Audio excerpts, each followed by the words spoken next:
আল্লাহ আমাদের বানিয়েছেন, পৃথিবীতে পাঠিয়েছেন, এখানে আমাদের প্রয়োজনটা কি, আমাদের এই অস্তিত্বের উদ্দেশ্যটা কি? আল্লাহ এর উত্তরে বলেছেন সূরা মুলক অধ্যায় নম্বর 67 আয়াত নম্বর 2। আল্লাহ বলেছেন আল্লাযী খালাকাল মাউতা ওয়াল হায়াতা, যে আল্লাহ সৃষ্টি করেছেন মৃত্যু ও জীবন পরীক্ষার জন্য। কে তোমাদের মধ্যে কর্মে উত্তম? আল্লাহ সৃষ্টি করেছেন জীবন ও মৃত্যু পরীক্ষার জন্য। কে তোমাদের মধ্যে কর্মে উত্তম? আল্লাহ পবিত্র কোরআনে বলেছেন সূরা আলে ইমরান অধ্যায় নম্বর 3 আয়াত 185। আল্লাহ বলেছেন কুল্লু নাফসিন যায়কাতুল মউত, প্রত্যেক জীব মৃত্যুর স্বাদ গ্রহণ করবে, আর চূড়ান্ত বিচার হবে রোজ কিয়ামতের দিনে। যাকে সেদিন দোজখ থেকে রক্ষা করা হবে আর বেহেশতে দাখিল করা হবে, সেই পৃথিবীর উদ্দেশ্য অর্জনে সফল কাম। কারণ এই পার্থিব জীবন ছলনাময় ভোগ ব্যতীত আর কিছুই নয়। তার মানে এই পৃথিবীতে আমাদের ইহকাল, এটা পরকালের জন্য একটা পরীক্ষা। যদি আল্লাহ সুবহানাহু ওয়া তাআলার আদেশগুলো মেনে চলেন তাহলে পরকালের জীবনে বেহেশতে যেতে পারবেন, আর আদেশগুলো না মানলে বেহেশতে যেতে পারবেন না, দোজখে যাবেন। তাহলে এই জীবন আমাদের অস্তিত্বের পেছনের উদ্দেশ্য। আল্লাহ বলছেন পরকালের জন্য পরীক্ষা। আর আল্লাহ পবিত্র কোরআনে বলেছেন সূরা আনকাবুত অধ্যায় নম্বর 29 আয়াত নম্বর 2 যে তোমরা কি মনে করো আমরা ঈমান এনেছি এটা বললেই তোমাদের ছেড়ে দেওয়া হবে? তোমাদের অবশ্যই পরীক্ষা নেব। যদি শুধু মুখে বলেন আল্লাহকে বিশ্বাস করি, আমি একজন মুসলিম, আমি একজন মুমিন, এটা বললেই আল্লাহ ছেড়ে দেবেন? এখানেই পরীক্ষা শেষ? আল্লাহ বলছেন তোমরা জানো না আমি পরীক্ষা করব? শুধু বললেন আমি একজন মুসলিম, শুধু মুখে বললেন আমি বিশ্বাসী, মুখে বললেন আমি আল্লাহর কাছে নিজের ইচ্ছাকে সমর্পণ করি, তাহলে আপনাকে ছেড়ে দেওয়া হবে না। আল্লাহ অবশ্যই পরীক্ষা করবেন। আল্লাহ পবিত্র কোরআনে বলেছেন সূরা বাকারা অধ্যায় নম্বর 2 আয়াত নম্বর 155 আমি অবশ্যই তোমাদের পরীক্ষা করব ক্ষুধার ভয় দিয়ে, জীবন আর ধন সম্পদের ক্ষয়ক্ষতি দিয়ে এবং ফল ও ফসলের ক্ষয়ক্ষতি দিয়ে। আর শুভ সংবাদ দাও তাদের যারা ধৈর্যশীল। আল্লাহ সবাইকে পরীক্ষা করবেন ভয় দিয়ে, ক্ষুধা দিয়ে, জীবন আর ধন সম্পদের ক্ষয়ক্ষতি দিয়ে, ফল ফসলের ক্ষয়ক্ষতি দিয়ে। আল্লাহ অবশ্যই পরীক্ষা করবেন। আর আল্লাহ এক একজনকে এক একভাবে পরীক্ষা করেন। আল্লাহ পবিত্র কোরআনে বলেছেন সূরা আনাম অধ্যায় নম্বর 6 আয়াত নম্বর 165। আল্লাহ বলেছেন যে তিনি কিছু মানুষকে অন্যদের তুলনায় বেশি মর্যাদা দান করেছেন।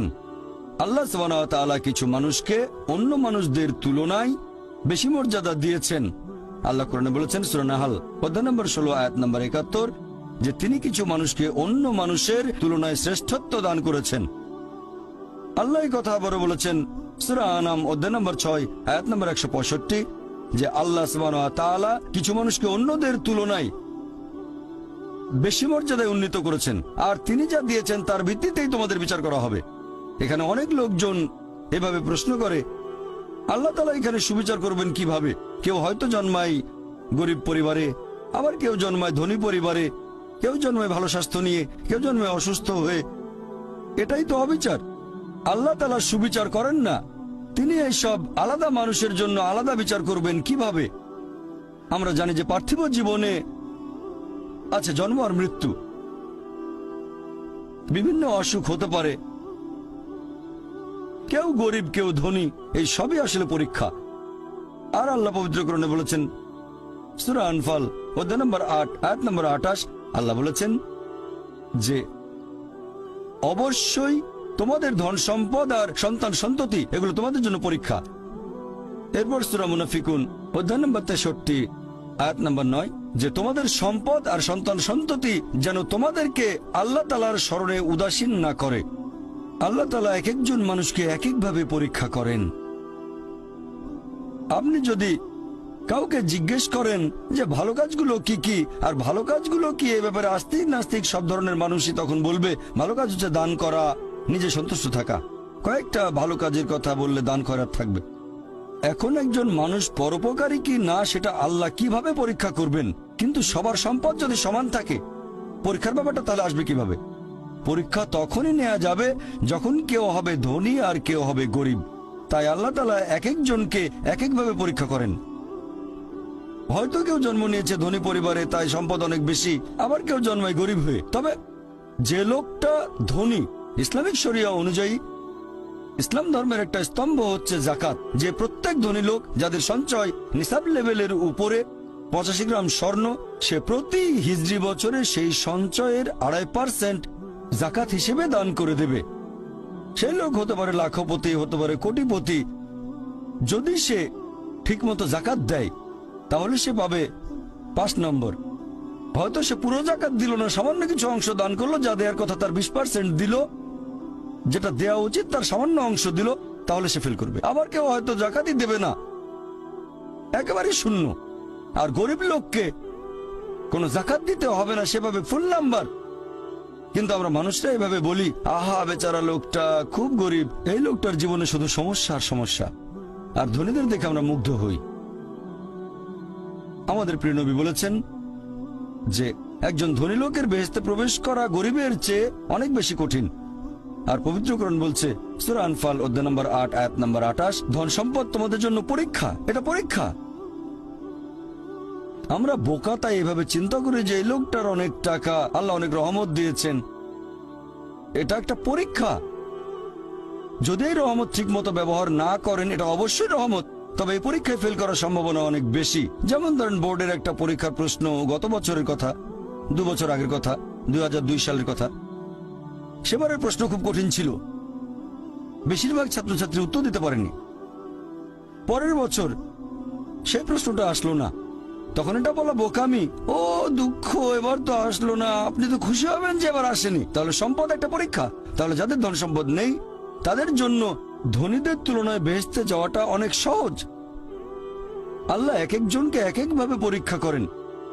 সেজন্য আল্লাহ বলেছেন তোমাদের ধন সম্পদ যেন তোমাদেরকে আল্লাহ তাআলার স্মরণে উদাসীন না করে, এটা একটা পরীক্ষা।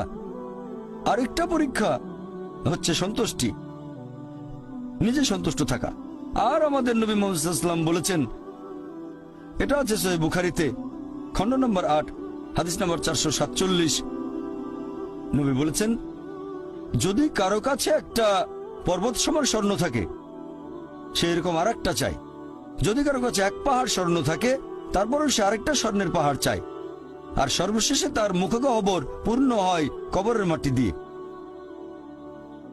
সে যত ধনী লোকই হোক, হয়তো সে পৃথিবীর মধ্যে সবচেয়ে ধনী লোক, তারপরেও সে আরো বেশি সম্পদ চায়। মানুষ সন্তুষ্ট হয় না, বেশিরভাগ মানুষ কখনো সন্তুষ্ট হয় না।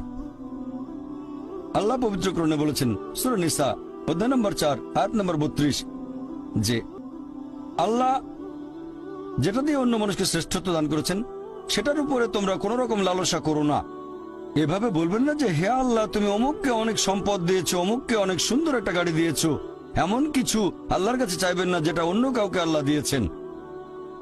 এতে লোকসান হবে আপনার। আর আমাদের প্রিয় নবী মুহাম্মদ সাল্লাল্লাহু আলাইহি সাল্লাম বলেছেন, এটা আছে সহিহ বুখারীতে খণ্ড নম্বর 4, আমাদের নবী বলেছেন যে সেই লোকদের দেখো যাদের ভাগ্য তোমার চেয়ে খারাপ, সেই সব লোককে দেখো না যারা তোমার চেয়ে বেশি ভাগ্যবান। তা না হলে তোমরা আল্লাহ তাআলাকে স্মরণ করায় অবহেলা করতে পারো, তা না হলে প্রতিপালকের প্রতি অকৃতজ্ঞ হয়ে যেতে পারো। তাহলে নবী বলেছেন তাদেরকে দেখো যাদের ভাগ্য খারাপ। তখন আপনি বলছেন আচ্ছা এই লোকটার তো কোনো গাড়ি নেই, আমার একটা মারুতি অন্তত আছে। তাকে দেখবেন না যারা সে মার্সিডিজ, ও আমার মার্সিডিজ নেই কেন, ওই লোকের গাড়ি নেই, আমার তো একটা আছে। আপনি আল্লাহকে ধন্যবাদ জানাবেন। যখন মার্সিডিজ গাড়ির মালিকের সাথে নিজেকে তুলনা করবেন, ও আমার কেন মার্সিডিজ গাড়ি দিলেন না, তাদেরকে দেখবেন যাদের ভাগ্য খারাপ। তাহলে আপনি আল্লাহ সুবহানাহু ওয়া তাআলাকে স্মরণ করছেন। আর এটাই বৈশিষ্ট্য মানুষের। এরকম একটা গল্প যে এক লোকের মনে অনেক দুঃখ, কারণ তার কোনো জুতো নেই। তারপরে সে একটা লোককে দেখলো যার একটা পাই নেই। লোকটা অভিযোগ করতো আল্লাহর কাছে যে জুতো নেই, আল্লাহর কাছে অভিযোগ করতো আমার কোনো জুতো নেই। তারপর সেই লোকটাকে দেখলো যার একটা পা নেই, তখন সে আল্লাহকে ধন্যবাদ জানালো আমার অন্তত 2টো পা আছে। তাহলে সন্তুষ্ট হওয়া একটা পরীক্ষা। আমাদের নবী মুহাম্মদ সাল্লাল্লাহু আলাইহি ওয়াসাল্লাম বলেছেন, এটা আছে সহিহ বুখারীতে খণ্ড নম্বর 8 যে সত্যিকারের সম্পদ হচ্ছে সন্তুষ্ট হওয়া, ধন সম্পত্তি নয়। সত্যিকারের সম্পদ হলো সন্তুষ্ট হওয়া, পরিতুষ্ট হওয়া। আপনার যা কিছু আছে সেটার জন্য বলবেন আলহামদুলিল্লাহ, সকল প্রশংসা আল্লাহর। তাহলে হবেন সত্যিকারের মুমিন, হবেন সত্যিকারের বিশ্বাসী, হবেন সত্যিকারের মুসলিম, সন্তুষ্ট থাকবেন। অনেকে এভাবে বলে যে কোন কারণে আল্লাহ সুবহানাহু ওয়া তাআলা কিছু মানুষকে জন্ম থেকেই বানিয়েছেন স্বাস্থ্যবান, কিছু মানুষকে আল্লাহ সুস্বাস্থ্য দেন, আর কেউ জন্মায় অসুখ বিসুখ নিয়েই, হয়তো বংশগত কোনো রোগ, হার্ট ডিজিজ, কেউ বা জন্মায় বিকলাঙ্গ হয়ে। আল্লাহ কি অবিচার করছেন? আল্লাহ পবিত্র কোরআনে বলেছেন সূরা নিসা অধ্যায় নম্বর 4 আয়াত 40, আল্লাহ সুবহানাহু ওয়া তাআলা কারোর সাথে অনুপরিমাণে জুলুম করেন না। এটা একটা পরীক্ষা। আল্লাহ এক একজনকে এক এক ভাবে পরীক্ষা করেন। এরকম হতে পারে যে শিশু এখন জন্মাচ্ছে, সেই সময় মাসুম, নিষ্পাপ, তার কোনো দোষ নেই। আর পবিত্র কোরআন বলছে সূরা আনফাল অধ্যায় নম্বর 8 আয়াত নম্বর 28 যে তোমাদের ধন সম্পদ আর সন্তান সন্ততি তোমাদের জন্য পরীক্ষা। আল্লাহ কথাটা আবারও বলেছেন অধ্যায় নম্বর 63 আয়াত নম্বর 9 যে তোমাদের ধন সম্পদ সন্তান সন্ততি তোমাদেরকে যেন আল্লাহ তাআলা স্মরণে উদাসীন না করে। এরকম হতে পারে যে পরীক্ষা নেওয়া হচ্ছে বাবা মার, এটা বাবা মার জন্য পরীক্ষা। এরপর আপনারা দেখবেন যখন কোনো মানুষের উপর বিপর্যয় আসে, সেটা হয় পরীক্ষা অথবা একটা শাস্তি। যে লোকগুলো আল্লাহ তাআলার পথ থেকে দূরে সরে গেছে তাদের জন্য এটা শাস্তি, আর যারা আল্লাহর পথে আছে তাদের জন্য পরীক্ষা। হতে পারে যে বাবা মা খুব ভালো মুসলিম, 5 ওয়াক্ত নামাজ পড়েন, হয়তো যাকাত দিয়েছেন, হজ পালন করেন, রমজান মাসে রোজা রাখেন, আল্লাহ তাদের একটা সন্তান দিলেন জন্ম থেকে যার হার্টে সমস্যা। সত্যিকারের মুসলিম, সত্যিকারের মুমিন বলবে আলহামদুলিল্লাহ, আল্লাহ তাআলা তোমাকে অনেক ধন্যবাদ, আল্লাহ তাদের পরীক্ষা করছেন।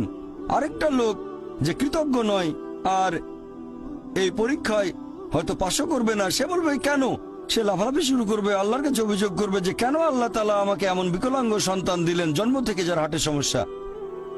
আর পরীক্ষা যত কঠিন পুরস্কার তত বেশি, পরীক্ষা যত কঠিন পুরস্কারের পরিমাণ তত বেশি। যেমন ধরেন আপনি পরীক্ষা দিচ্ছেন বিএ ডিগ্রি এক্সামিনেশন, যদি পাশ করেন তাহলে আপনি graduate, BA graduate in arts. তবে যদি এমবিবিএস পরীক্ষায় পাশ করেন তাহলে গ্র্যাজুয়েট হবেন, নামের আগে ডক্টর বসাবেন, ডক্টর। কিন্তু এমবিবিএস পরীক্ষায় পাশ করা এটা বিএ পরীক্ষায় পাশ করার চেয়ে অনেক বেশি কঠিন। তাহলে পরীক্ষা যত কঠিন পুরস্কারও তত বেশি। হতে পারে আল্লাহ এই বাবা মাকে সাধারণ বেহেশতে পাঠাতে চান না, পাঠাবেন জান্নাতুল ফেরদৌসে। তারা ধার্মিক, তারপরও আল্লাহ তাদের বেশি পুরস্কার দিতে চাচ্ছেন। আর এই কারণে আমাদের প্রিয় নবী মুহাম্মদ সাল্লাল্লাহু আলাইহি সাল্লাম বলেছেন, এটা আছে সুন্নান আল তিরমিজিতে, এক লোক জিজ্ঞেস করলো এই পৃথিবীতে কাকে সবচেয়ে বেশি পরীক্ষা দিতে হয়? নবী উত্তরে বললেন যে আল্লাহ সুবহানাহু ওয়া তাআলার সকল নবী রাসূলকে সবচেয়ে বেশি পরীক্ষা দিতে হয়। এরপরে যারা নবী রাসূলগণের ঘনিষ্ঠ, যারা নবী রাসূলগণের মতো, তারপরে যারা সাহাবীগণের মতো। আর একজন লোকের ঈমান যত বেশি মজবুত পরীক্ষাটা তত বেশি কঠিন। তাকওয়া যত বেশি থাকে আল্লাহ তত কঠিন পরীক্ষা দেবেন। আপনি কোথাও এমবিবিএস নিয়ে পড়াশোনা করছেন কারণ বেশি নম্বর পেয়েছিলেন এইচএসসিতে, সেজন্য এখানেও পরীক্ষা কঠিন। এমবিবিএস পাশ করাটাও বেশ কঠিন। তাহলে এখানেও নবী রাসূলগণের তাকওয়ার সাথে সাধারণ মানুষের তাকওয়ার কোনো তুলনায় হয় না। যেহেতু তারা ছিলেন নবী এবং রাসূল, তাই তাদেরকেও পরীক্ষা করা হয়েছে। কোন নবী রাসূলকে এই পরীক্ষা না নিয়ে ছেড়ে দেওয়া হয়নি। তাদের তাকওয়া লেভেল অনেক উপরে। নবী রাসূলকে অনেক বেশিবার পরীক্ষা করা হয়েছে সাধারণ মানুষের চেয়ে। আপনার বাচ্চা অনেক বেশি, অনেক কঠিন। তাহলে আপনার তাকওয়া যদি বেশি হয় আল্লাহ আপনাকে পরীক্ষা করবেন। সত্যিকারের মুমিন কোন বিপর্যয়ের মধ্যে পড়লে বলে সুবহানাল্লাহ, সকল প্রশংসা আল্লাহর, আলহামদুলিল্লাহ। সে ধরে নেয় এটা একটা পরীক্ষা। কোন বিপর্যয় আসলে সেটা হয় একটা পরীক্ষা অথবা একটা শাস্তি। নবীগণের তাকওয়া অনেক বেশি, তাদের জন্য এটা শাস্তি না, এটা পরীক্ষা। আর তারা পাশ করেছেন। যদি কারো জীবনে কোনো ভালো কিছু ঘটে সেটা হয় একটা পুরস্কার অথবা পরীক্ষা। সম্পদ হতে পারে পুরস্কার অথবা একটা পরীক্ষা। ভালো কোনো কিছু ঘটলে সেটা হয় পুরস্কার নয়তো একটা পরীক্ষা। অনেকে আল্লাহর পথ থেকে দূরে সরে যায়, তারপরে বলে আমাকে সম্পদ দাও, আল্লাহর সম্পদ দেন, তারপরে তারা পরীক্ষায় ফেল করে। তাহলে এই পৃথিবীতে তারা তাদের ইচ্ছে মতো আরামায়েশ করে, কিন্তু আখিরাতে শুধু ক্ষতিগ্রস্ত হয়। দান একটা পরীক্ষা, সন্তুষ্ট হওয়া পরীক্ষা, সন্তান সন্ততিও পরীক্ষা।